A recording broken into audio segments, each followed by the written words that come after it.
이민 당국의 비자 발급 심사를 강화하고 있는 가운데 최근 신청자에게 보충 서류를 요구하는 사례가 크게 증가하고 있는 것으로 나타났습니다. 비자 발급이 거절될 수 있다는 점을 알리는 서류 기각 의향서 발송도 크게 늘어났습니다. 일부 지역에서 이민 당국이 건물주들에게 세입자들의 임대 계약서와 신분 정보 제출을 요구하고 있습니다. 세입자 정보를 불체자 단속에 이용하고 있는 것 아니냐는 우려가 나오고 있습니다. 도널드 트럼프 대통령의 다리가 붓고 손등에 멍이 든 듯한 모습이 카메라에 포착되면서 제기된 건강 이상설이 사실인 것으로 확인됐습니다. 백악관은 트럼프 대통령이 만성 정맥부전 진단을 받았다고 밝혔습니다. 뉴저지 시민단체들이 경찰의 총격으로 억울하게 목숨을 잃은 빅토리아 이 사건에 대한 검찰의 불기소 결정을 규탄하는 집회를 개최합니다. 국토안보부가 최근 공항 보안 검색대에서 신발을 벗는 규정을 폐지한 데 이어 이번엔 기내 반입 액체량 제한 규정 완화를 추진합니다. 승객들의 불편이 줄어들고 보안 검색 속도도 빨라질 것으로 예상됩니다. 이상은 오늘의 주요 뉴스입니다. 시청자 여러분 안녕하십니까? KBN 뉴스입니다. 이민당국의 비자 발급 심사를 강화하고 있는 가운데 최근 비자 신청과 관련해 증빙 서류가 미비한 신청자에게 보충 서류를 요구하는 사례가 크게 증가하고 있는 것으로 나타났습니다. 신청자에게 청원이 거절될 수 있다는 점을 알리는 서류 기각 의향서 발송도 크게 늘어났습니다. 한인 이민 변호사들에 따르면 최근 이민서비스국으로부터 추가 서류 요청서를 받는 한인들이 늘어나고 있습니다. 이민 변호사들은 추가 서류 요청은 보통 신청인의 자격 요건을 입증할 정보나 자료가 부족하다고 판단될 때 요구한다며, 그러나 최근 요청 사례가 이례적으로 증가하고 있다고 밝혔습니다. USCIS에 따르면 종교인, 미망인, 보호가 필요한 청소년, 국제기구 직원 등을 위한 비자 청원서의 경우 지난 3월에만 총 796건의 추가 서류 요청서가 신청인들에게 발송됐습니다. 추가 서류 요청서는 지난 1월 421건, 2월 663건에 이어 계속 증가하고 있습니다. USCIS가 비자 발급 거절 직전 신청자에게 청원이 거절될 수 있다는 점을 알리는 서류 기각 의향서 발송도 크게 증가했습니다. I-360과 관련한 기각 의향서 발송은 1월 199건, 2월 310건, 3월 370건 등 계속 늘어나고 있습니다. 한편 국무부가 최근 공개한 자료에 따르면 지난 5월 전 세계적으로 발급된 유학생 비자는 45,364건으로 전년 대비 22% 감소한 것으로 나타났습니다. 교환 방문 비자 역시 전년보다 13% 줄어든 것으로 집계됐습니다. 한국인 비자 발급 건수 역시 급감해 학생 비자 발급은 2017건으로 23.3%, J1 비자 발급도 25.3% 감소했습니다. 정부의 전방위적인 이민 단속과 추방 정책이 강화되고 있는 가운데 일부 지역에서 이민당국이 건물주들에게 세입자들의 임대 계약서와 신분정보 제출을 요구하고 있습니다. 세입자 정보를 불체자 단속에 이용하고 있는 것 아니냐는 우려가 나오고 있습니다. AP통신 등에 따르면 IC는 미 전역 곳곳에서 건물주들을 대상으로 세입자 관련 정보를 요구하는 소환장을 보내고 있는 것으로 전해졌습니다. 조지아주 애틀랜타 지역의 부동산 변호사인 에릭 투싱크는 최근 자신의 고객인 건물주 여러 명이 세입자 관련 정보를 요구하는 소환장을 받았다고 밝혔습니다. 또 보스턴의 부동산 전문 변호사 그린만도 자신의 고객인 건물주가 지난달 IC 요원으로부터 세입자 정보를 요청하는 내용의 음성 메시지를 받았다고 전했습니다. LA 지역의 대규모 부동산 관리사 CEO는 수주 전부터 현장 매니저들로부터 IC 소환장에 대한 세입자들의 불안감을 전해들었다고 밝혔습니다. AP통신에 따르면 이들 소환장은 지난 5월 1일자로 이민당국 사기방지 부서 소속 직원이 서명한 것으로 소환장이 얼마나 광범위하게 발송됐는지는 명확치 않지만 불체자들을 추적하기 위한 트럼프 정부의 새로운 전략일 수 있다는 분석이 나오고 있습니다. 법률 전문가들과 부동산 관계자들은 이런 소환장은 판사의 서명이 없기 때문에 강제력이 없으며 건물주가 이에 응할 경우 인종, 피부색 또는 출신 국가에 따라 차별을 금지하는 공정주택법을 위반할 수도 있다고 지적하고 있습니다. DHS와 IC가 체포된 불체자들을 아무런 연고가 없는 아프리카 국가로 추방하고 있는 가운데 해당 국가 국민들이 크게 반발하고 있습니다. 트럼프의 쓰레기장이 되어선 안 된다는 주장입니다. 국토안보부는 15일 야만적인 불체자 5명을 아프리카 소국 에스와티니에 추방했다고 밝혔습니다.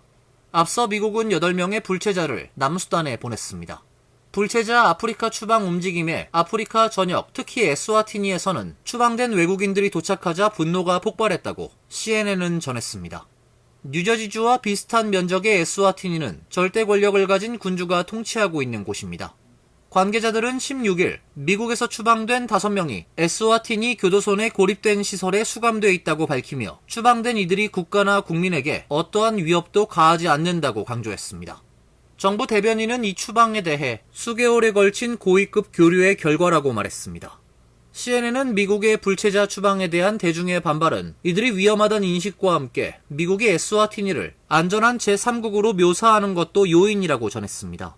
인구 약 120만의 남아프리카의 에스와티니는 이미 빈곤, 실업, 높은 범죄율, 더욱이 과밀한 교도소로 고통받고 있습니다. 에스와티니 야당 인사 푸데모는 CNN에 보낸 성명에서 우리나라는 다른 곳에서 살기에 부적합하다고 판단된 사람들을 버리는 곳으로 취급되어선 안 된다고 밝혔습니다.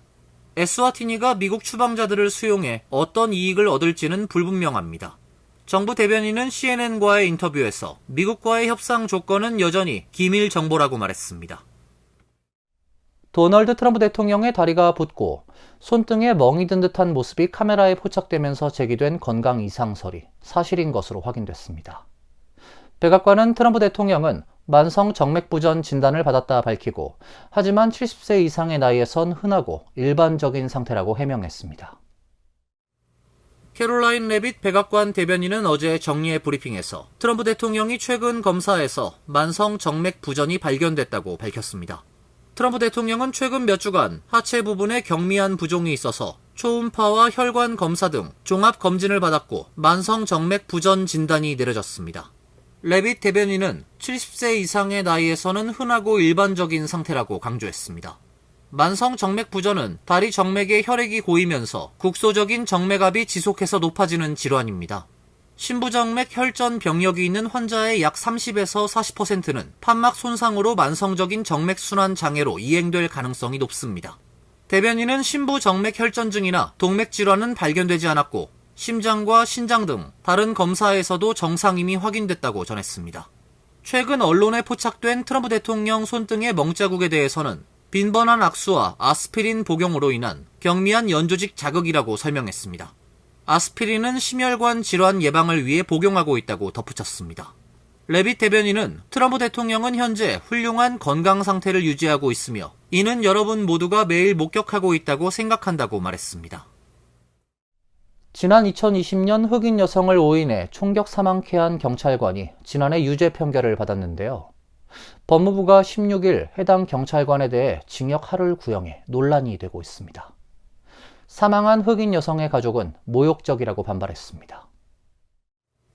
법무부 민권국은 지난 16일 법원에 제출한 소장에서 전직 경찰관인 브렛 헨키슨에 대해 그는 테일러를 쏘지 않았으며 그녀의 죽음에 직접적인 책임이 없다면서 단 하루의 징역형과 3년간의 보호관찰을 선고해달라고 연방법원에 요청했습니다. 지난 2020년 3월 켄터키주 루이빌에서 발생한 테일러 사망 사건은 같은 해 5월 백인 경찰관의 강압적 체포 과정에서 숨진 흑인 조지 플로이드 사건과 함께 미 전역에서 흑인 생명도 소중하다 시위를 확산시킨 계기가 됐습니다.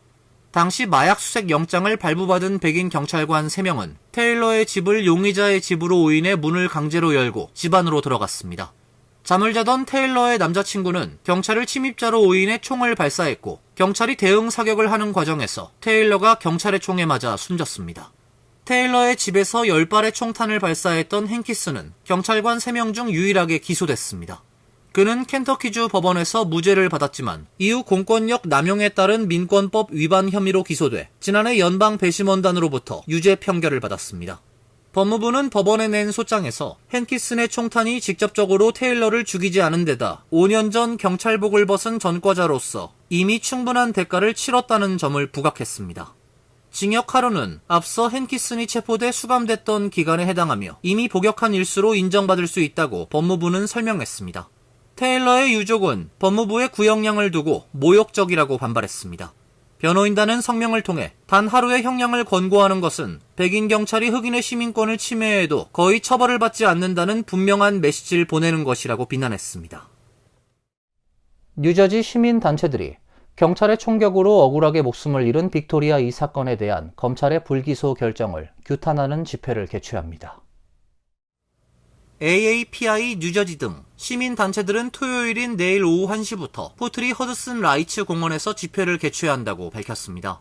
참가 단체들은 빅토리아는 정신건강 문제로 병원에 가기 위해 도움을 요청했지만 오히려 출동한 경찰의 총격에 의해 억울하게 사망했다며 무고한 죽음이자 부당한 일이라고 지적했습니다.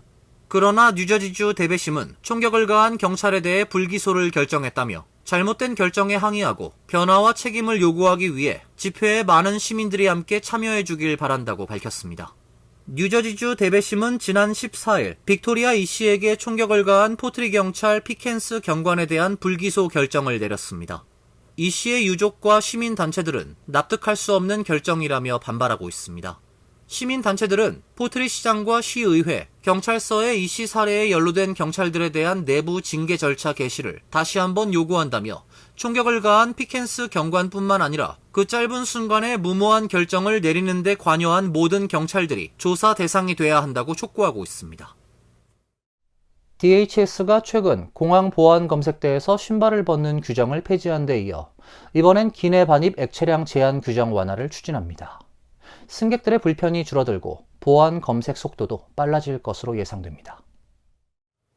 크리스티 놈 국토안보부 장관은 16일 워싱턴 DC에서 열린 행사에서 액체 기내 반입 규정에 대해 의문을 갖고 있다며 다음번 주요 발표는 기내에 반입 허용하는 액체 총량을 어떻게 정하는지에 대한 것이 될 것이라고 밝혔습니다. 그는 TSA의 다층 검색 프로세스를 도입해 보안과 검색 방식을 일부 변경할 수 있게 됐다고 말했습니다. 다만 그는 구체적인 변경 내용이나 시행 시기에 대해서는 언급하지 않았습니다. TSA는 지난 2006년 상업용 항공기에 액체 폭발물이 반입될 가능성을 줄이기 위해 액체 반입 규정을 도입했습니다. 현재 승객들은 기내에 반입하는 가방엔 3.4온스 이하의 여행용 크기 용기에 담긴 액체만 넣어 가져올 수 있습니다. 액체 용기들은 재봉인 가능한 플라스틱 백에 담아야 하며 더 큰 액체 용기들은 위탁 수화물에 넣어 붙여야 합니다.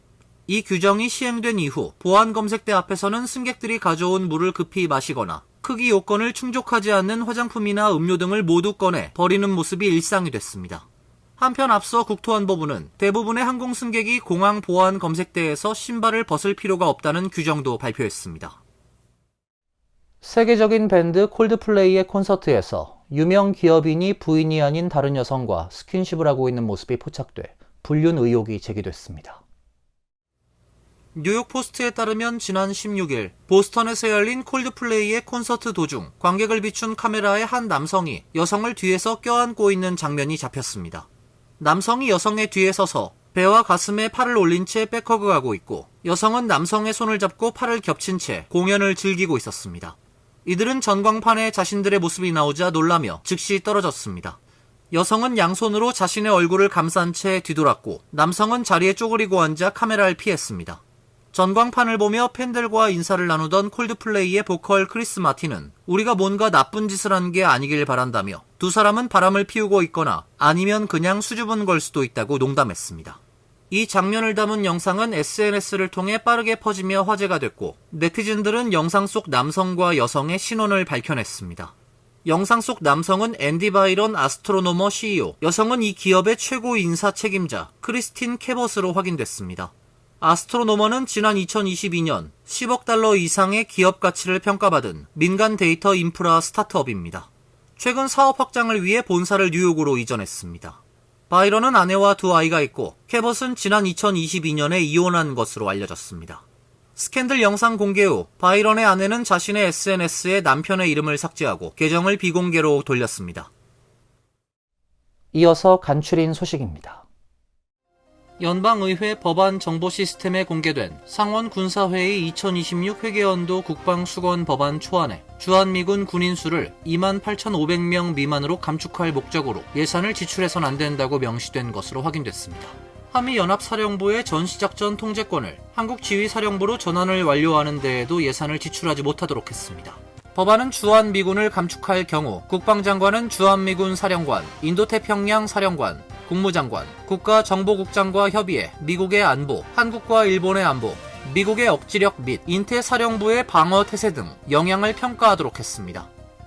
마코 루비오 국무장관은 어제 전 세계 미국 외교관들에게 외국에서 실시되는 선거에 대해 논평하지 말라는 지시를 담은 국무부 내부 외교 전문을 발송했습니다. 국무부는 외국 선거에 대한 성명은 축하 메시지에 초점을 맞추되 선거 절차의 공정성, 정당성, 합법성 또는 해당 국가에 대한 민주적 가치에 대한 평가를 삼가도록 지시했습니다. 또 공개적 논평은 분명하고 설득력 있는 외교적 필요가 있을 때만 제한적으로 하도록 지침을 내렸습니다.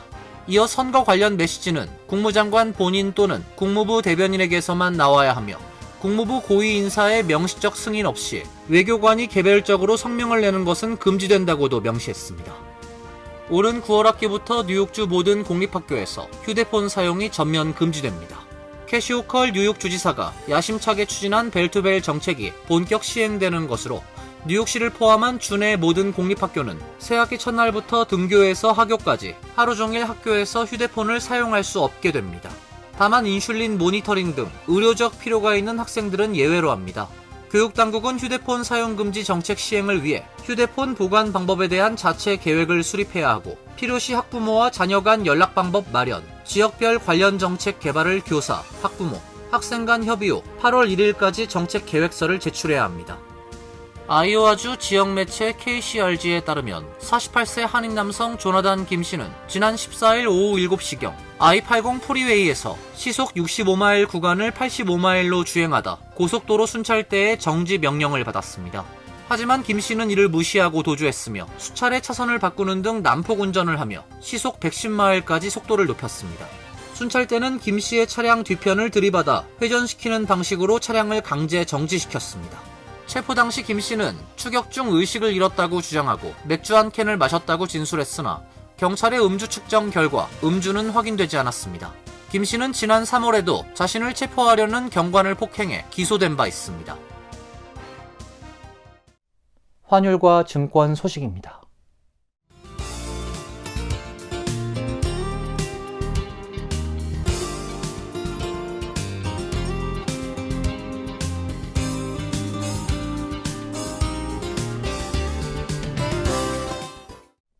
이어서 날씨입니다. 내일은 대체로 맑은 날씨가 예보되어 있습니다. 낮 최고 기온 83도, 섭씨 28도, 밤 최저 기온은 74도, 섭씨 23도로 예상됩니다. 일요일은 다시 구름이 많아지고 한두 차례 소나기가 내리겠습니다. 월요일은 대체로 맑은 날씨가 예상됩니다. 이상으로 KBN 뉴스를 마칩니다. KBN과 함께 즐거운 시간 되시길 바랍니다. 미 동부 최대 한인방송 KBN이 제작하는 KBN 뉴스는 웹사이트 mykbn.com 그리고 유튜브와 페이스북에서 다시 보실 수 있습니다. 좋아요, 구독, 알림 설정은 뉴스 제작에 큰 도움이 됩니다.